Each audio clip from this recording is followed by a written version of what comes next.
আসসালামু আলাইকুম সবাইকে। আজকে আমরা খাবো, এই দেখেন ছোট মাছের চচ্চড়ি করছি। নদীর ছোট মাছ, চিংড়ি মাছ আর আইখোর মাছ দিয়ে, টমেটো দিয়ে, ধনা পাতা, রসুন আর পেঁয়াজের পাতা দিয়ে চচ্চড়ি একটা। এটা আমার পছন্দের তরকারি। আপনাদের ভাইয়াও পছন্দ করে। ছোট মাছ তো খাওয়াই লাগে, ছোট মাছের জন্য চোখের জ্যোতি বাড়ে ছোট মাছ খেলে। আর চিংড়ি মাছ দিয়ে, আলু দিয়ে আর পুঁই মুসুরি দিয়ে ভাজি একটা। আমরা মাছার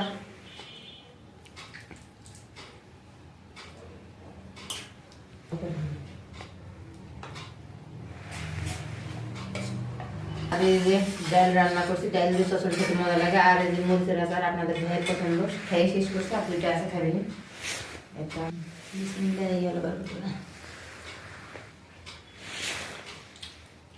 ছোট মাছ আগে খাই দেখি কি টেস্ট, মজা, অনেক স্বাদ হয়েছে তরকারিটা আজকে।